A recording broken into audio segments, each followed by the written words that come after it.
Bueno, pues hola a todos. A partir de este momento vamos a desarrollar el entregable de la semana 5. La idea es que podamos hacer la retroalimentación de este material.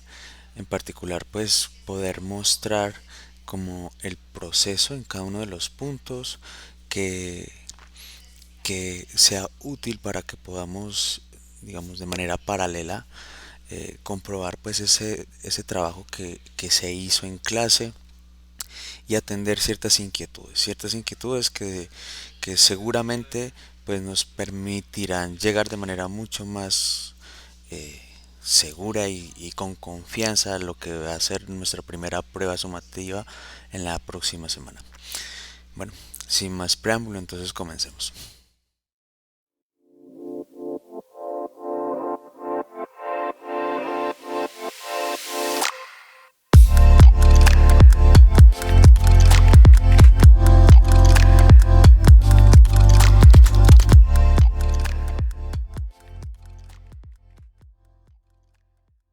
Bueno, en este punto entonces lo que nos dicen es que tenemos que calcular una tasa de variación media. Noten ustedes que en este caso la función pues es una función cuadrática. Y básicamente lo que tenemos que evaluar es lo que nos piden acá dentro de estos paréntesis. Vamos a hacer entonces la solución. Pues primero tenemos que hallar quién es f de x más h. En este caso noten que básicamente tenemos que esto que tenemos dentro de este paréntesis es lo que vamos a evaluar en la variable. Es lo que hemos dicho. Vamos a buscar la pareja de el x más h. Entonces esto sería 7 menos 6 por x más h menos 6 por x más h al cuadrado. ¿Qué, qué es eso? Pues nuevamente, reemplazar en la variable este término que tengo aquí en este paréntesis. A continuación, pues si se dan cuenta, lo que tengo que hacer es distributiva para este término y distributiva para este otro de acá. Entonces, ¿cómo me queda esto? 7 menos 6x menos 6h. Y acá este menos 6 pues va a multiplicar lo que es este producto. Recuerden que esto de aquí, vamos a ponerlo acá como una nota. Nota x más h al cuadrado. Eso es x más h por x más h. Y bueno, esto habíamos dicho que se hace nuevamente con propiedades distributivas. Eso sería x al cuadrado más xh más xh más h al cuadrado. ¿Vale? Pues eso es lo que vamos a poner acá en este paréntesis. Entonces, x al cuadrado más este término y este término son semejantes, o sea que esto los puedo sumar. 2xh más h al cuadrado. Perfecto. Pues bien, nuevamente hacemos distributiva con el menos 6 y pues bueno, ¿qué vamos a tener? Que esto va a ser igual entonces a 7 menos 6x menos 6h menos 6x al cuadrado,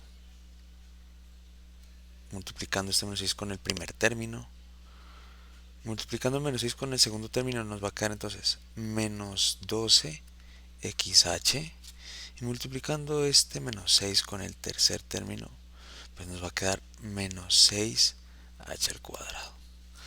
Términos semejantes acá, ninguno. Entonces esto es la expresión ya irreducible de la función evaluada en x más h. Ahora sí vamos a verificar qué es esa tasa de variación media. Entonces, siendo la tasa de variación media igual a f de x más h menos f de x sobre h, pues simplemente reemplazo. El f de x más h, pues es todo esto. Escribámoslo acá. 7 menos 6x menos 6h menos 6x al cuadrado menos 12xh menos 6h al cuadrado menos, ahora vamos a escribir la función f de x. Entonces abrimos paréntesis, f de x es, noten ustedes, 7 menos 6x menos 6x al cuadrado, y todo esto a razón de h. Bien, nuevamente, pues acá tenemos un paréntesis, trabajemos ese paréntesis. Entonces esto va a ser 7 menos 6x menos 6h menos 6x al cuadrado menos 12xh menos 6h al cuadrado, y este menos, pues también por propiedad distributiva me va a dejar el siguiente resultado. Hemos dicho, el menos por fuera del paréntesis le cambia los signos a los términos, ¿no? Porque es como si multiplicásemos por menos 1. Entonces menos 1 por 7, menos 7, menos 1 por menos 6x más 6x, y menos 1 por menos 6x al cuadrado, pues más 6x al cuadrado. Todo esto dividido, claro, es un poquito largo, entre h. Pero noten ustedes que ahora sí tenemos varios términos semejantes. De hecho, son inversos aditivos. Entonces, este término con este término me dan 0. Este de aquí, el 6x con el menos 6x, también me da 0. Y el 6x al cuadrado positivo con este menos 6x al cuadrado también pues, al sumarlos me dan 0. Así que lo que me va a quedar entonces es menos 6h, el primer término de acá, menos 12xh menos 6h al cuadrado, todo dividido entre h.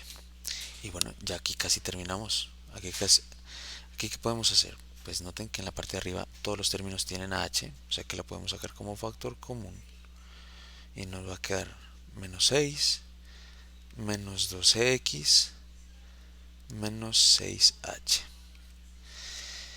sobre h. Y al ser h un factor, pues entonces aquí yo puedo dividir esta h con esta h, que me da 1, y por lo tanto la expresión ya irreducible de este cociente, de esa tasa de variación media, ¿a qué será igual? A menos 6 menos 12x menos 6h. Bien, pues este es el resultado del primer punto. Así se trabajaban las dos funciones propuestas pues en este entregable, y básicamente recuerden, la estrategia era primero identificar quién es f evaluado en x más h. Después simplemente en el numerador hacíamos la resta de esa expresión menos la función f de x, y al final pues después de hacer simplificar un poco, cancelar ciertos términos en el numerador, simplificábamos el factor común h entre el denominador h. Ese es como el patrón a seguir con este tipo de ejercicio. Para este segundo punto, lo que tenemos que calcular entonces específicamente para la función h es su dominio. Recuerden que una función se define desde un conjunto de partida. En este caso, pues nuestro conjunto de partidas, conjunto de los reales. Lo que queremos determinar es qué elementos de esos reales nos sirven para evaluar en esta variable que vamos a meter aquí en la función h. Pues bueno, identifiquemos la función. Tenemos una función racional, es decir, tenemos un numerador, un denominador, y eso nos implica en ciertas restricciones. Vamos a describir las restricciones y vamos a usar la mnemotécnica que hemos trabajado en clase referente pues al método de zonas. Entonces, primera restricción. La primera restricción que voy a apuntar aquí es que el denominador, el 3 menos la raíz de x al cuadrado más 8x, pues esta expresión tiene que ser diferente de cero. Porque de acuerdo a cómo definimos esa función racional, pues sabemos que el denominador tomará valores tales que esto sea distinto de cero. Esa va a ser nuestra primera restricción. Nuestra segunda condición refiere en el mismo denominador acá abajo que tenemos una raíz.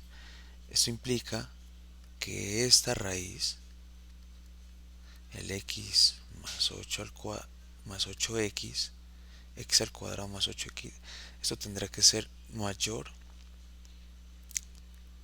o igual que 0. Es lo que sabemos.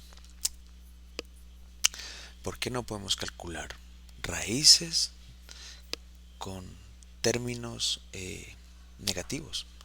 Se nos indetermina. Análogamente, en el numerador tenemos una expresión similar que es esta raíz de aquí.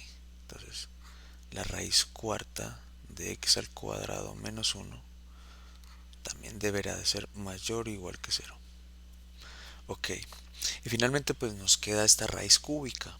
Pero pues recordemos que esa raíz cúbica sí no tiene restricciones en los reales. De hecho, podemos calcular raíces cúbicas de números negativos. O sea que en este caso el dominio para esta raíz pues son todo el conjunto de los números reales. No tendríamos inconveniente. Así que lo que analizaremos serán entonces este punto 1, esta condición 2 y esta condición 3. En ese orden entonces pues usaremos zonas en 2, en 3 y aquí simplemente resolveremos pues esta expresión. Empecemos en ese orden. Por lo tanto, quiero saber qué valores de x debo de eliminar del dominio para que cuando resuelva esta expresión el 3 menos la raíz de x al cuadrado más 8x pues no me dé 0. Noten que esta raíz es negativa y pues la vamos a pasar al lado derecho. En términos un poco más formales decimos que sumamos a ambos lados esta raíz, entonces del lado izquierdo se me cancela y acá en el lado derecho pues ya me queda la expresión positiva. A continuación entonces, por propiedad uniforme, elevamos al cuadrado pues para que la raíz, digámoslo así, no nos estorbe. Porque nuestra intención es despejar la x. O sea que esto va a quedar x al cuadrado más 8x igual a 9. Bueno, finalmente entonces, para llevarlo a una expresión conocida, hacemos exactamente lo mismo que hicimos con la raíz, pero en este caso con el 9. Entonces esto será x al cuadrado más 8x menos 9 y de este lado me queda el 0. Bien, pero lo que tenemos que buscar ahora son los valores que al reemplazarlos aquí, pues no me den 0. Al resolver esta expresión no me den 0. O dicho en otros términos, puedo buscar los valores que me den 0 y esos son los que tengo que quitar. En ese orden, entonces, digamos que lo más práctico será factorizar. Si factorizamos este polinomio de grado 2, pues sabemos que vamos a tener dos factores lineales, tales que van a ser de la forma x más algo por x menos algo. Y buscando la combinación de números, pues aquí es fácil ver que sería más 9 y menos 1. Dos números que restados de 8 y que multiplicados de 9. Bien. Pues ¿qué quiere decir esto? Que si vamos a multiplicar estos factores, mi intención es que ese resultado no sea 0. Eso solamente será cierto si tanto este factor como este de acá pues son diferentes de ceros, los dos. Pues continuando con nuestro punto, habíamos llegado a que estos dos factores tenían que ser diferentes de 0. Eso implica entonces que evidentemente cada uno de ellos pues tiene que ser distinto de 0. De hecho, pues si alguno fuese cero, pues ya está, no se nos daría esta condición y por lo tanto pues no estaríamos atendiendo pues digamos la validez de lo que aquí en esta proposición se nos está exigiendo. Así que bueno, de aquí tenemos entonces que x más 9 pues tiene que ser diferente de cero y que x menos uno tiene que ser diferente de cero. Cada uno de estos dos factores que tenemos aquí debe ser diferente de cero, porque si no, pues no se va a cumplir esta condición que se nos está solicitando. Por lo tanto, ¿qué tenemos? Despejando esta expresión lineal, entonces de acá nos queda, por tanto, que x tiene que ser distinto de menos 9 y a su vez que x tiene que ser distinto de 1. Ok, entonces, partiendo de esto, nuestro dominio, ¿quién sería? El dominio de esta primera condición, pues van a ser todos los reales menos el menos 9 y el 1. Este sería el dominio a partir de esa primera condición. O bien, podemos decir que el dominio en 1 de la condición 1 va a ser el intervalo que viene desde menos infinito hasta el menos 9 unido el que va desde menos 9 hasta 1 unido el intervalo que va desde el 1 hasta el infinito. Chequen pues que entonces aquí lo que hemos hecho es de todo el paquete del conjunto de los reales quitar al menos 9 y al 1. En estas dos otras condiciones lo que tenemos que trabajar es la restricción de que cuando evaluamos una raíz par, pues el radicando tendrá que ser mayor que cero. Yo no puedo calcular la raíz par de algo que sea negativo.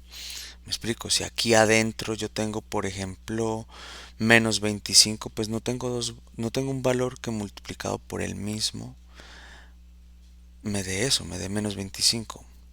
Por ejemplo, yo qué sé, menos 5 por menos 5, pues da 25 positivo, 5 por 5, 5 positivo. O sea, eso no lo podemos desarrollar. Bien, entonces acá lo que vamos a usar es la mnemotécnica del método de zonas y para ello vamos a empezar con los puntos críticos.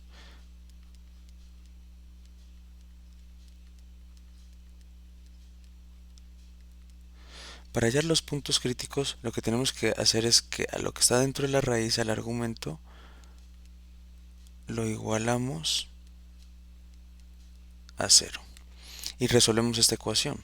En particular acá pues lo vamos a hacer factorizando, entonces por factor común esto me va a quedar que x en factor de x más 8 pues va a ser igual a cero. Es totalmente equivalente y esta igualdad se cumple si alguno de los dos factores es cero, o sea que x debe ser cero o bien que x más 8 sea cero o bien los dos sean ceros, pero por lo menos alguno lo debería de ser.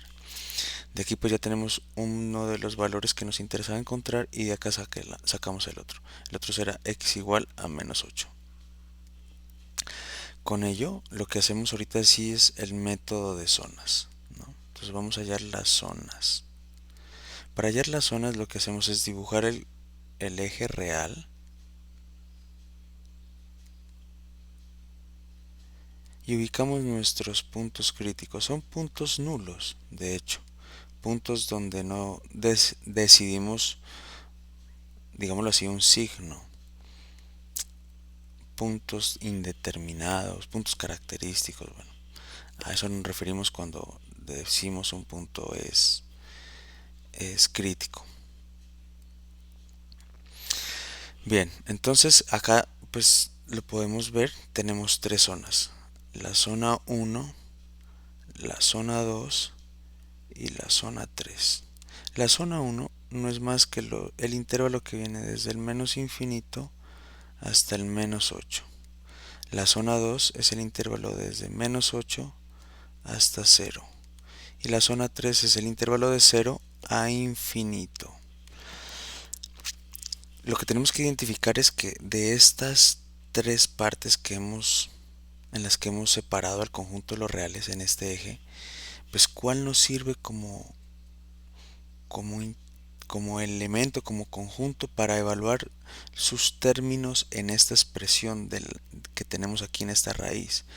La idea es que, repito, no se nos haga negativa. Entonces, por ejemplo, lo vamos a hacer con algunos valores. Evaluemos acá de esta zona, evaluemos al -10, por ejemplo. De esta de acá evaluemos al -1 y de la de acá evaluemos al 1.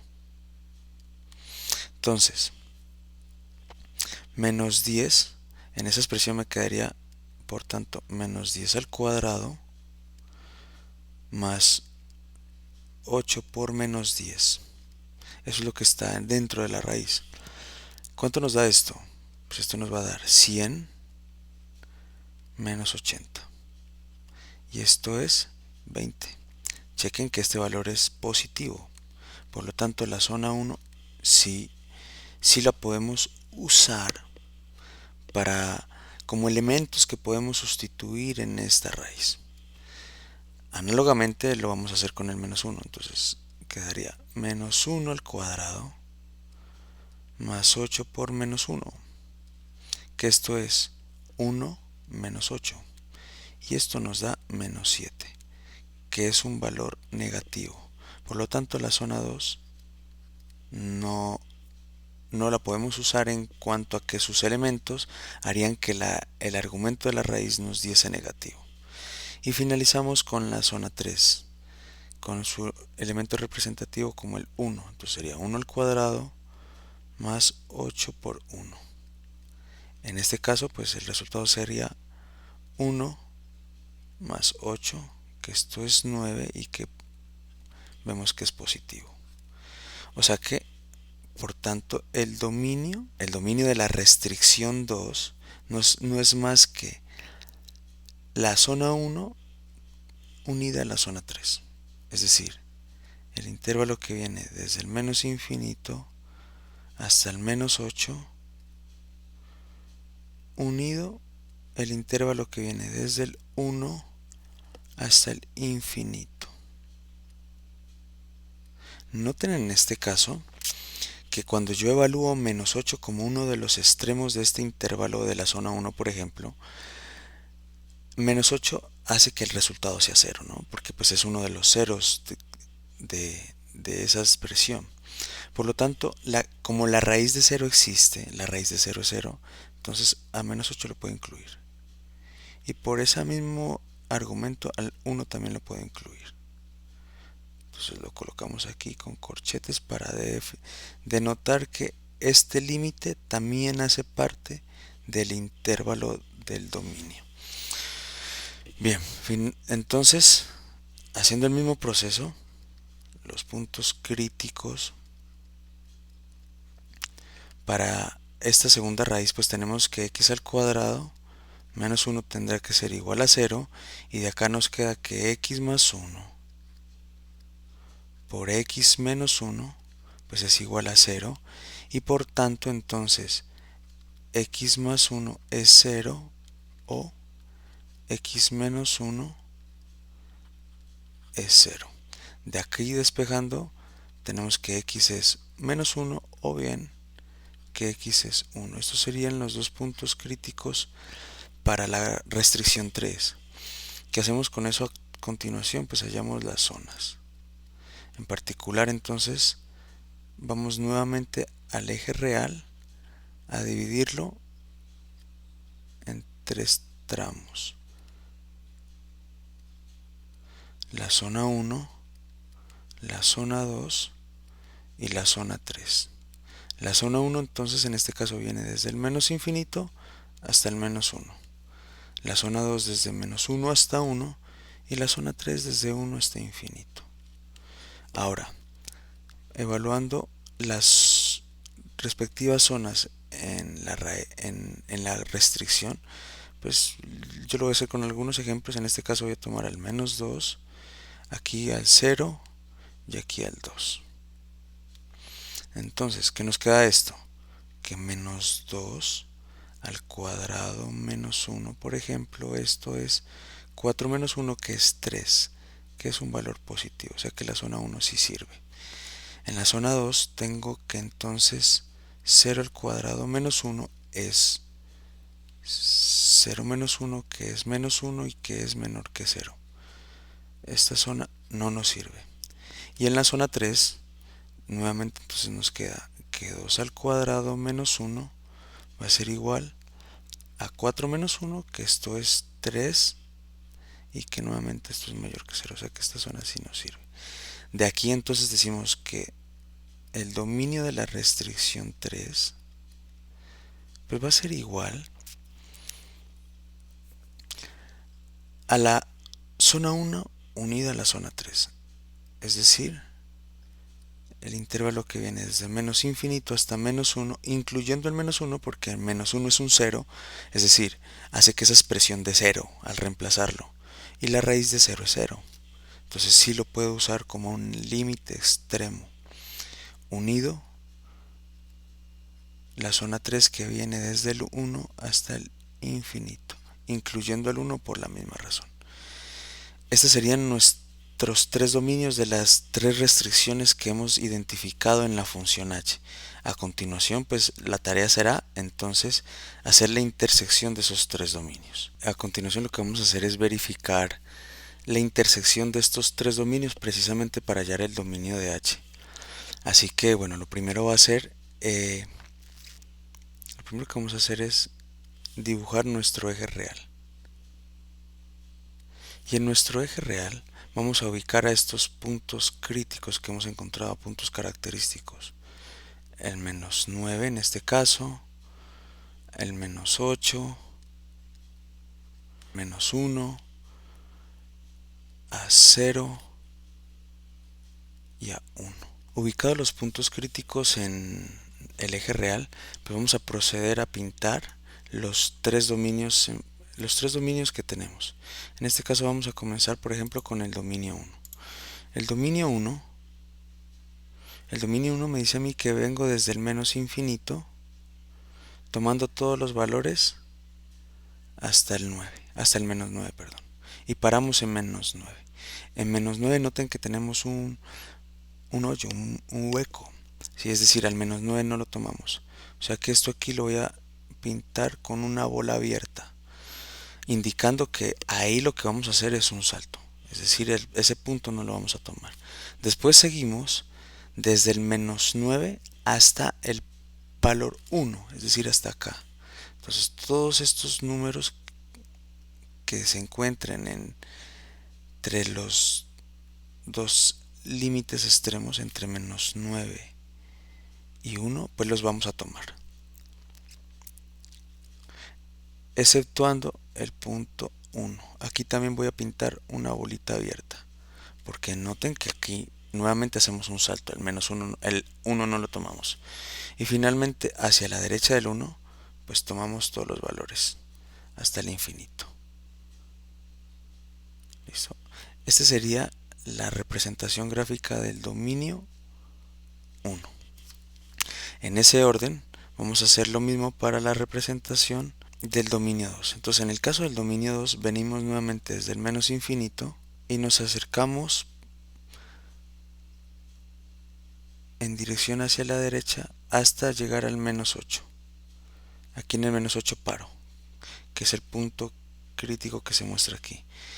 En este punto noten que sí tomamos al menos 8, entonces lo voy a representar con una bolita rellena. Pero aquí también hacemos un salto, y es que a los términos que están a la derecha del menos 8, pues no los vamos a tomar hasta que arranquemos desde el 0. En el 0 entonces nuevamente comienza el recorrido del dominio 2, incluyendo ese límite inferior, es decir, incluimos al 0. Y de ahí hacia su derecha pues ya tomamos todos los respectivos valores reales hasta el infinito. Esta sería la gráfica del dominio 2. Y por último, el dominio 3. En el caso del dominio 3, entonces, siguiendo un proceso análogo, el dominio 3 viene desde el menos infinito y para exactamente en el menos 1. O sea que tomamos todos estos valores acercándonos al menos uno desde la izquierda, los tomamos todos y en menos uno paramos. Aquí nuevamente hacemos una bolita rellena indicando que ese va a ser nuestro límite superior, pero que incluimos al menos uno en ese intervalo. Después de esto, entonces hacemos un salto porque el otro tramo del intervalo parte desde el 1. Nuevamente noten desde aquí, pero lo incluye. Listo, entonces lo representamos con una bolita rellena y hacia su derecha tomamos todos los valores hasta el infinito. Esta va a ser la representación del dominio 3. Va, entonces, teniendo en cuenta esas gráficas, el dominio de la función h, el dominio de h, ¿a qué va a ser igual? Pues van a ser las x o los elementos que estén tanto en lo azul como en lo rojo como en lo amarillo. Eso es básicamente el dominio de nuestra función. Así que pues vamos a analizarlo. Analicemos entonces cada uno de estos intervalos que hemos separado en el eje inicial, en el eje real que está aquí en negro. Entonces, el primero es del menos infinito hasta el menos 9. Entonces chequen. En este caso, a estos elementos que están aquí, que vienen desde la izquierda hasta el menos 9, miren que están en lo azul, están en lo rojo y están en lo amarillo. De hecho, el menos 9 está aquí en lo amarillo, está en lo rojo, pero el menos 9 no está en el azul. O sea que el menos 9 lo vamos a considerar con una bolita abierta. Entonces, este es un intervalo de nuestro dominio h porque pues las x que pertenecen a este intervalo de menos 9, desde menos infinito hasta menos 9, están en las tres respectivas restricciones. Así que la primera parte de nuestro dominio, este de aquí, sí se cumple. Ahora vamos a analizar desde menos 9 hasta 8. Desde menos 9 hasta 8, partiendo del 9, del menos 9 sin incluirlo, porque recuerden que aquí hay una bolita abierta, pues miren que las X están tanto en lo azul como en lo rojo como en lo amarillo. O sea que este intervalo que viene desde el menos 9 hasta el menos 8, sí lo tomamos. En particular noten que el menos 8 está en lo amarillo, está en lo rojo y está en lo azul. O sea que el menos 8 como un límite de ese intervalo también se toma. Entonces nos quedaría así. Los valores que van desde el menos 9 hasta el menos 8 en el conjunto de partida también los tomamos. Y en particular el menos 8 será un extremo que sí lo tomo. Por eso lo pintamos con una bolita rellena. También nos sirve. Verifiquemos ahora el intervalo que va desde menos 8 hasta menos 1. En este caso, el intervalo que va desde menos 8 hasta menos 1, noten que no está en lo rojo. En la restricción 2 no está x para valores que estén entre el menos 8 y el menos 1. Como no están en por lo menos una de las restricciones, o sea que este intervalo no me sirve para el dominio de h. Análogamente, entonces analicemos el que va desde el menos 1 hasta 0. El de menos 1 hasta 0, este intervalo de aquí, pues noten que solamente tiene x en la restricción 1, mientras que en la restricción 2 y en la restricción no tienen elementos. O sea que tampoco lo tomo. En ese mismo orden, el de 0 a 1 presenta una condición similar. Miren que está en lo azul, está en lo rojo las x, pero en lo amarillo no. O sea que tampoco lo tomo. Y finalmente, el último intervalo, el que va desde el 1 hasta el infinito. El intervalo que va desde 1 hasta infinito, pues tiene elementos en lo azul, en lo amarillo, en lo rojo y en lo amarillo. O sea que este intervalo sí lo tomamos. A estas x que están a la derecha del 1 sí las tomamos. En particular al 1, miren que está en lo amarillo, está en lo rojo, pero no está en lo azul. O sea que aquí en 1 arrancamos con una bolita abierta. Ese será nuestro límite inferior, pero no lo incluimos como elemento del dominio. Conclusión. Entonces, el dominio de la función h va a ser el intervalo que viene desde el menos infinito hasta el menos 9, unido el que viene desde menos 9 hasta menos 8. Noten que aquí el único hueco hacia la izquierda del menos 8 pues realmente es el menos 9, ¿no? Por eso es que se hace este salto acá. Unido el último intervalo que va desde el 1 hasta el infinito sin incluir el 1. Pero bien, este es entonces el intervalo de el dominio de nuestra función que nos estaban pidiendo encontrar, y pues con eso finalizamos el ejercicio. Ahora lo que podríamos hacer es comprobar esto checando la gráfica de la función y pues mostrando de que lo que hemos encontrado es totalmente coherente con esa gráfica. En este instrumento, graficando la función h de x, pues la función h es la curva verde. ¿Listo? Entonces son estos trozos verdes que vemos la función h de x. Claro, miren, tenemos tres trozos para la respectiva función. En particular, miren que el primer dominio, el primer intervalo que tenemos en nuestro dominio viene desde menos infinito hasta menos 9.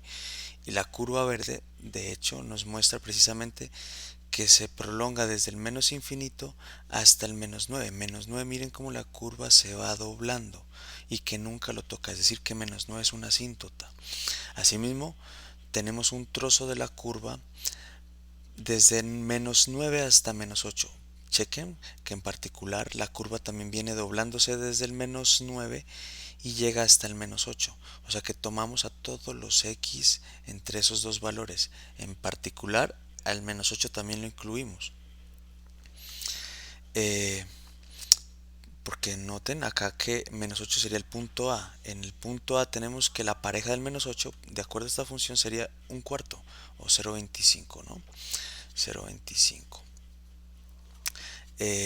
Y finalmente el otro intervalo que nos dice que viene desde el 1 hasta el infinito, ¿no? Entonces, de esa manera pues corroboramos que precisamente nuestro dominio pues está bien.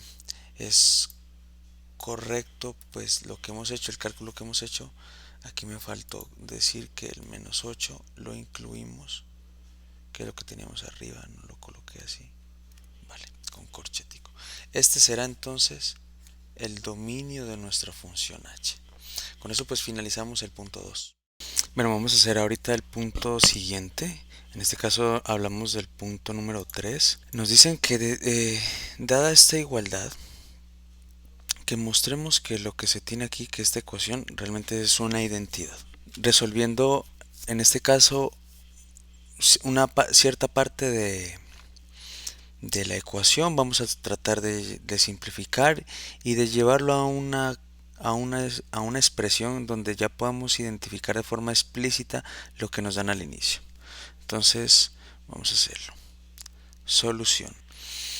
Pues primero, noten que en ambos lados de la igualdad yo tengo a signos negativos, o sea que yo puedo multiplicar por menos 1 acá y por menos 1 acá y partir entonces desde la siguiente ecuación. Lo que tenemos es que b al cuadrado sobre a al cuadrado en factor de menos x sobre y al cuadrado en factor de menos b al cuadrado x sobre a al cuadrado y, todo esto más 1 sobre y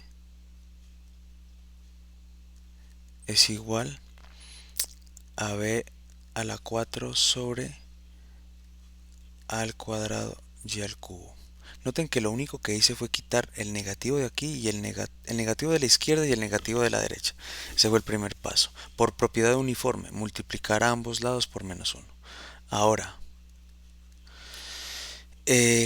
vamos a resolver lo que está dentro de estos corchetes, que es este producto. Entonces, ¿a qué va a ser igual esto?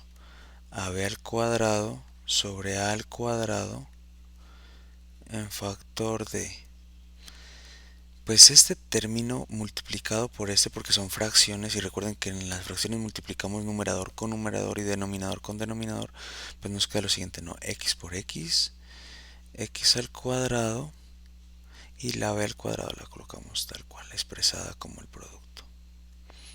Y todo es, bueno, y como este es negativo y este es negativo, entonces nos queda positivo. Y en la parte de abajo entonces nos va a quedar A al cuadrado por Y al cubo. Esa es la multiplicación de estos primeros dos términos. A eso le tengo que sumar el 1 sobre Y. Y esto es igual a B a la 4 sobre A al cuadrado Y al cubo. Bien, ahora lo que nos falta es hacer esta suma. Para hacer esa suma, chequen lo siguiente. Esta suma pues la podemos hacer bajo las mnemotécnicas que conocemos, carita feliz, bueno, en fin, ¿no? Yo lo que voy a hacer es un proceso un poquito más formal y vamos a dejar que el denominador pues en ambas fracciones sea una expresión común. Entonces, esto me queda b al cuadrado sobre a al cuadrado en factor de b al cuadrado por x al cuadrado, todo dividido al cuadrado y al cubo más 1 sobre y por 1.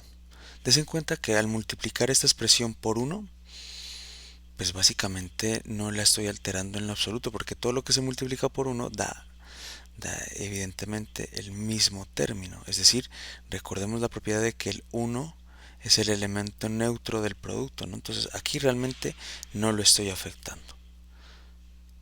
No le estoy haciendo prácticamente nada a esa expresión. Pero lo quiero dejar así para que sea explícito, para que sea evidente, por cómo es que cómo hacemos para que el denominador sea común. Entonces, ¿en qué nos queda esto? B al cuadrado sobre el cuadrado en factor de B al cuadrado x al cuadrado sobre a al cuadrado y al cubo más 1 sobre y. Y este 1 ahora lo voy a escribir de la siguiente forma: al cuadrado y al cuadrado dividido al cuadrado y al cuadrado. Chequen que si yo divido esta cantidad entre ella misma, pues eso me da 1. Y ya sabemos que al multiplicar por 1, pues entonces no estamos alterando la fracción. Esto que acabamos de escribir acá, pues sería la propiedad del elemento inverso del producto, ¿no? Este término es el inverso de este de acá, eso daría 1. Y esto es igual a b a la 4 sobre a al cuadrado y al cubo. Bueno, ¿y qué queda eso entonces? Eso me va a quedar b al cuadrado sobre a al cuadrado en factor de b al cuadrado x al cuadrado sobre a al cuadrado y al cubo más, multipliquemos 1 por esta cantidad, me va a dar a al cuadrado y al cuadrado. Todo lo que se multiplique por 1 da exactamente lo mismo, porque el 1 es el elemento neutro del producto. Y y por este término, a al cuadrado y al cuadrado, pues me va a dar a al cuadrado y al cubo. Miren que ya es explícito el objetivo que tenía, que era que el denominador fuera común. B a la 4 sobre al cuadrado y al cubo. De acá entonces, ¿qué podemos decir? Que esto pues sencillamente va a ser b al cuadrado sobre a al cuadrado en factor de, como ya los denominadores son comunes, simplemente lo escribo como un denominador común, al cuadrado y al cubo, y en el numerador simplemente sumo los términos. Entonces esto será b al cuadrado x al cuadrado más a al cuadrado y al cuadrado. Bien, y esto va a ser igual a b a la 4 sobre al cuadrado y al cubo.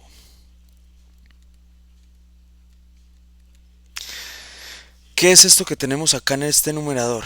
Chequen que era la igualdad que nos daban acá al inicio, esto de acá. Entonces aquí lo que vamos a hacer ahora sí es la sustitución. Entonces, reemplazando, vamos a reemplazar el término que nos daban al inicio. Pues ¿qué nos queda? Esto nos va a quedar b al cuadrado sobre a al cuadrado en factor de, en vez de escribir ahora sí esta suma, pues voy a escribir a lo que esa suma es igual, que es a al cuadrado b al cuadrado sobre, y en el denominador nos quedaría al cuadrado y al cubo. Y esto va a ser igual entonces a b a la 4 sobre al cuadrado y al cubo. Bien, ¿cómo resolvemos esto? Finalmente pues sabemos que la multiplicación es derecha. Miren que acá, por ejemplo, en esta fracción al cuadrado se puede dividir entre al cuadrado de una vez. Entonces, finalmente, ¿a qué llegamos? B al cuadrado por B al cuadrado me va a quedar B a la 4 sobre al cuadrado por Y al cubo, pues sencillamente me va a quedar al cuadrado Y al cubo. Y del otro lado lo que teníamos era exactamente eso. B al cuadrado sobre al cuadrado Y al cubo. Con eso pues hemos probado que evidentemente esa igualdad que estaba aquí es una identidad, reemplazando la premisa que nos daban al inicio. El ejercicio 3 del otro formato es muy similar. Veámoslo rápidamente. Entonces, ¿qué nos dicen? Que tenemos esta premisa que la consideramos verdadera y que a partir de eso, reemplazando en esta ecuación, garanticemos que esto es una identidad. Partamos nuevamente de la expresión. Miren que la expresión tiene negativos a ambos lados de la igualdad, entonces lo primero es deshacerse de esos negativos. Adicionalmente acá, chequen, aquí lo que hicieron fue de una vez multiplicar lo que está aquí adentro. Entonces menos x por menos x, x al cuadrado, y y al cuadrado por y al cubo. En este paso hicieron, en esta primera parte hicieron esos dos pasos, propiedad uniforme y resolver este producto. Luego, nuevamente, como un denominador, ¿a quién multiplicamos a y para que me dé y al cubo? Pues evidentemente chequen que es multiplicar por y al cuadrado, pero entonces si multiplico abajo, también multiplico arriba para que esta expresión no se me altere, haciendo pues la propiedad del elemento neutro del producto, de multiplicar realmente por 1, porque esto es sencillamente 1. Entonces si resolvemos esa parte, esto que se muestra aquí, ahora si resolvemos esto que se muestra aquí, pues esto que va a ser igual. La multiplicación de estas dos, de y al cuadrado por 1 es sencillamente y al cuadrado, y la multiplicación de y por y al cuadrado es y al cubo. Ya se consiguió que los denominadores sean iguales.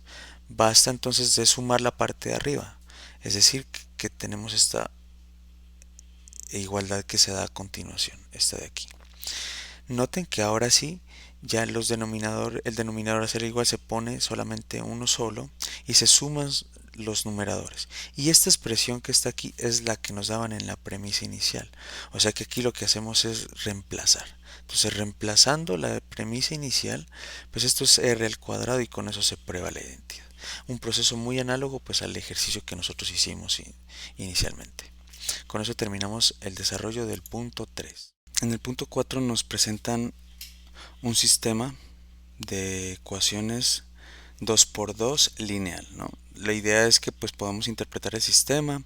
Esto ya lo hemos hecho en varios ejercicios, o sea que pues lo que se esperaba es que fuese más familiar para tratamiento del entregable respectivo. Veamos entonces de qué trata cada un ejemplo y dejaremos pues como un poquito abierta la idea del método de solución para que ya cada uno pues como que elija el que con el que más cómodo se sienta. Entonces, el primer problema nos dice lo siguiente: una gasolinera vende gasolina regular en 14.000 pesos el galón y gasolina premium en 17.000 pesos el galón. Al final del día se vendieron 620 galones de gasolina y los recibos totalizaron 9.275.000 pesos. La pregunta es entonces, ¿cuántos galones de cada tipo se vendieron? Así que en ese orden, pues empecemos identificando nuestra tesis. La tesis en este caso, o sea, lo que nos están pidiendo es que hallemos dos variables. La variable X, aquí la hemos llamado la cantidad o el número de galones de gasolina regular. Y la cantidad Y que refiere al número de galones de gasolina premium. Estas serán nuestras dos incógnitas. A partir de saber que esto es lo que tenemos que calcular, vamos a construir ahora sí nuestro modelo. Nuestro modelo es un sistema de 2 por 2. Entonces, tendremos que tener dos ecuaciones. Verifiquemos una de las ecuaciones que se dan en el problema. Partamos desde este punto, miren. Al final del día se vendieron 620 galones de cada tipo de gasolina. O sea que si tenemos dos tipos diferentes de gasolina, pues entonces X más Y va a ser igual a 620 galones. Esta es la primera ecuación que definimos. Es una ecuación sencilla de notar en el texto. Ahora, la segunda ecuación refiere al dinero recaudado por la venta de cada tipo de gasolina. Entonces, si llamamos a X la gasolina regular, pues cuánto dinero yo recaudo a partir de cuánto dinero mejor se puede recaudar a partir de ese tipo de gasolina, pues depende de los galones que se vendan. Entonces, si X es el número de galones vendidos, pues eso yo lo multiplico por 14.000 para saber cuánto se vendió en gasolina regular. ¿Cuánto dinero se vendió en galones de gasolina regular? Lo mismo lo hago para el caso de la gasolina premium. En este caso, multiplico la cantidad de galones que se hayan vendido en el día por su valor respectivo, que en este caso es 17.000 pesos. Listo. Ya teniendo eso, se entiende que el total, la suma, pues es lo que se monetizó durante el día.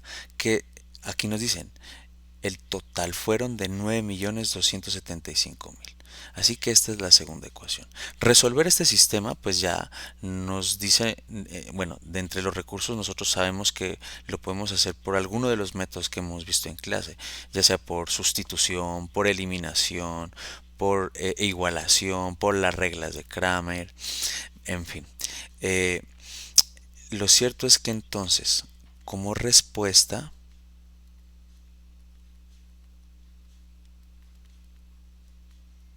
pues los resultados nos tendrán que dar esto, ¿no? Nos tendrán que dar que X, pues es exactamente 1.265 tercios, o sea, aproximadamente algo así como más o menos 400 galones. Y Y, 595 tercios. Esto es algo más o menos cercano a 200 galones. Ese será entonces al resultado que deberemos llegar cuando resolvamos ese sistema. Ese camino de solución pues ya se los dejo a ustedes porque repito, es un ejercicio que ya hemos hecho varias veces. Listo. En el punto análogo del otro formato, el problema que nos daban era el siguiente. Nos decían, un comerciante invierte un total de 20 millones en dos cuentas.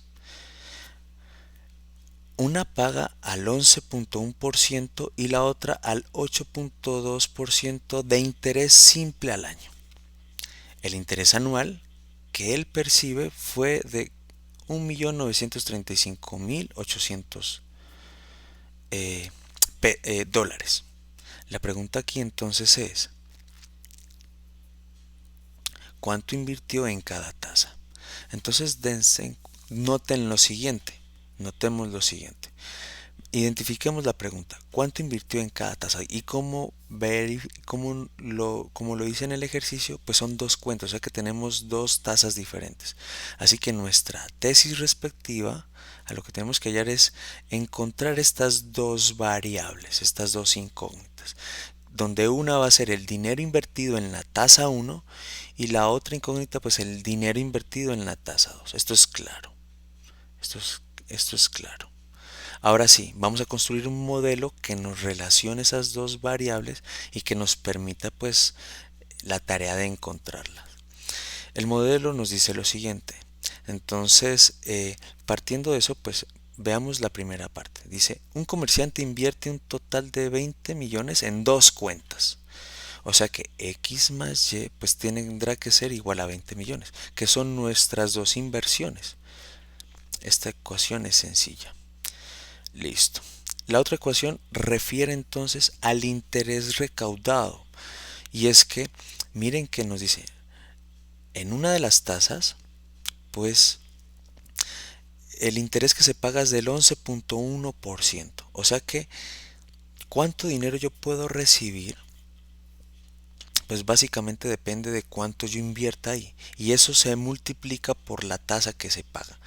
Es decir, que X por 0,111 será el interés que paga la tasa 1. Este es el interés, notémoslo aquí. Este es el interés que paga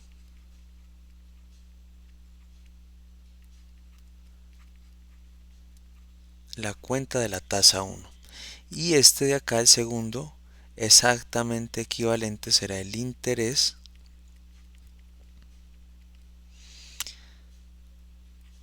de pago en la tasa 2. Esto pues como como se hizo anualmente, pues no hay necesidad de multiplicarlo por el tiempo. Vale, entonces la suma de esos intereses pues va a ser lo que recibió la persona en su totalidad de intereses durante ese año, que fueron que fue el 1.935.800. Esta es la segunda ecuación. Ahora sí, resolver este sistema de manera análoga que en el ejercicio anterior, pues se puede hacer por cualquiera de los métodos que nosotros vimos y el resultado al que se llega entonces es que la inversión en la tasa 1 fue de 10.200.000 y la inversión en la tasa 2 fue de 9.800.000. Vale. Pues este es el ejercicio entonces correspondiente al punto 4 y con eso finalizamos esta parte. Vamos a desarrollar el punto 5.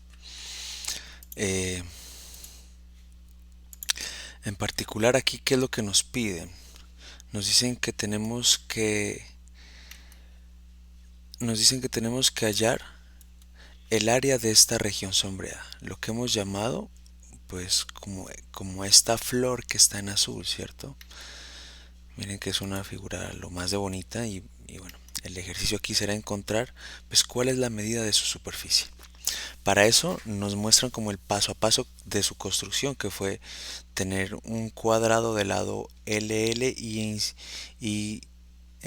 digamos, en sus lados, como inscribir estos círculos que tienen de radio L medios, ¿no? Pues si el diámetro mide L, su radio sería L medios. Vale.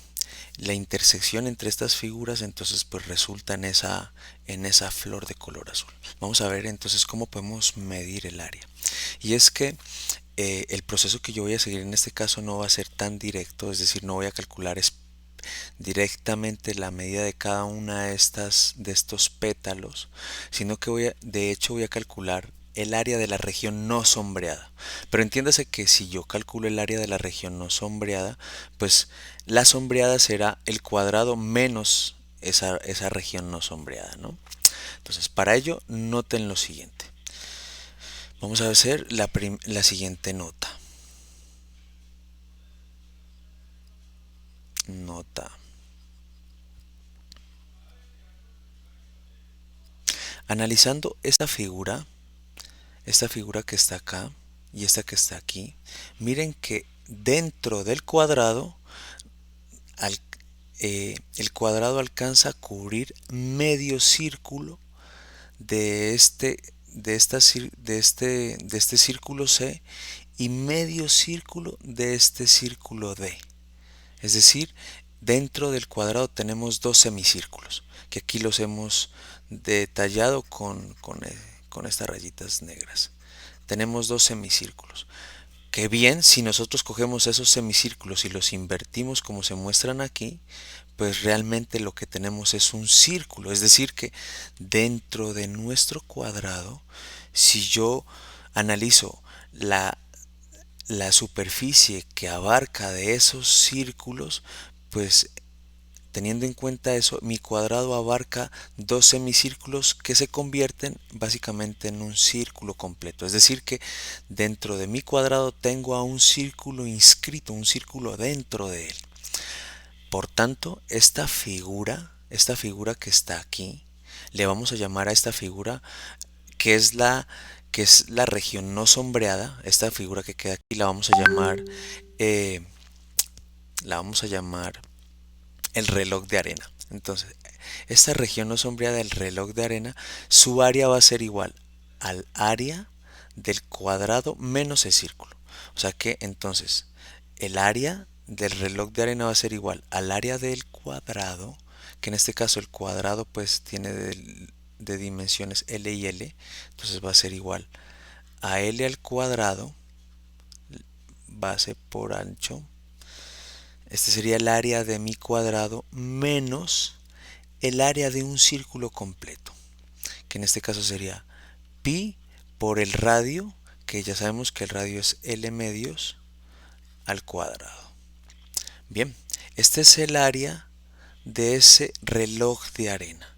Ahora, ya encontramos la región no sombreada vertical, pero miren que horizontalmente esto de aquí es exactamente análogo al análisis que presentamos en esta nota. O sea que entonces esto que tengo acá, esto y esto, pues es otro reloj de arena, totalmente idéntico al vertical. Así que mi región no sombreada, esta región no sombreada, esta que le vamos a llamar aquí, si quieren, miren, llamémosle aquí la región 1, la región 2, la región 3 y la región 4. La suma de esas cuatro regiones, que es sería la región no sombreada, pues se traducen en dos áreas de este reloj de arena. Es decir, que esta área, la no sombreada, va a ser igual, que la hemos llamado de esta forma, va a ser igual al doble de la región de arriba, al doble de esta área que se muestra aquí. Entonces, dos veces L al cuadrado menos pi por L medios al cuadrado. Esta sería el área de la región no sombreada. Área de la región 1, 2, 3 y 4, que son las que están acá. Bien, ahora sí, a esta flor, a la suma de estos pétalos, le vamos a llamar el área sombreada, área S. Esta de aquí va a ser el área sombreada. Pues el área sombreada, ¿qué va a ser? El área sombreada simplemente va a ser el cuadrado menos el área de la región no sombreada, que fue lo que acabamos de hallar. Menos 1, 2, 3 y nuestra respectiva región 4. Si yo le quito al cuadrado esto, esto y esto, imagínense que tenemos una tijera y recortamos este pedazo, este de aquí, este de abajo y este de la izquierda, pues ya nos va a quedar nuestra respectiva flor con sus cuatro pétalos.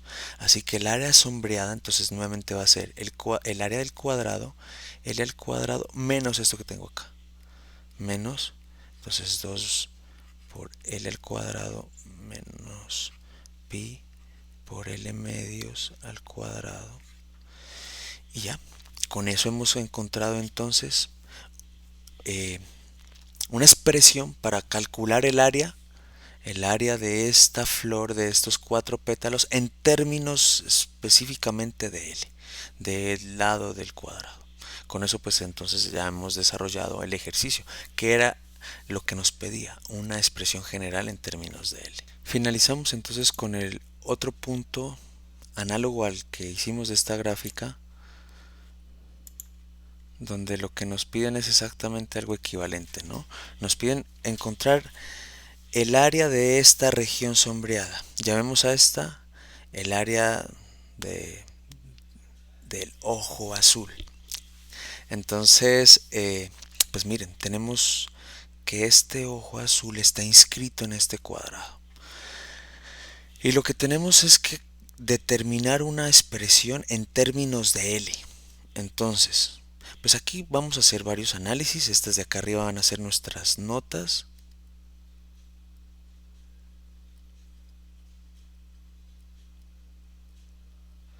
Y claro, la idea es descomponer la figura en objetos que nosotros conozcamos. Entonces, lo primero es que tengamos en cuenta esto.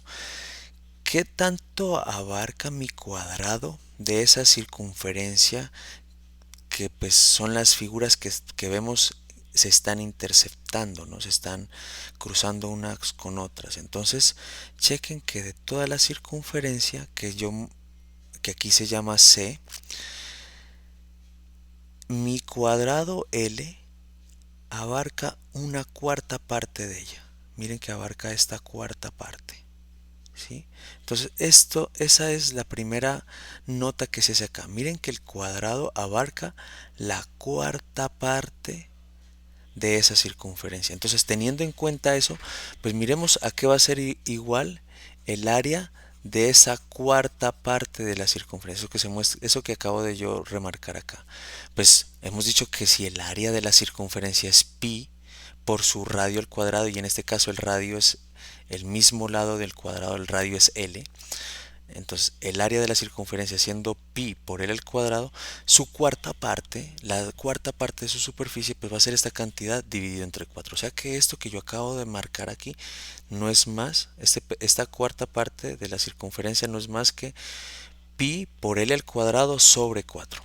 Ya está, ya tenemos la cuarta parte de la circunferencia. Ahora bien, noten lo siguiente. Noten que si trazamos la diagonal del cuadrado, esta que se pinta aquí, y que aquí se ve de forma un poco más explícita, si trazamos esta diagonal, pues formamos un triángulo. Voy a pintar ese triángulo aquí. ¿A qué será igual el área de este triángulo? El área de este triángulo, la medida de la superficie, lo que se ha pintado aquí, miren. ¿A qué va a ser igual el área de ese triángulo? Pues al producto de su base por la altura sobre 2. Como miden lo mismo, entonces el área de este triángulo va a ser igual a L al cuadrado, L por L sobre 2. Ya tenemos entonces el área del triángulo.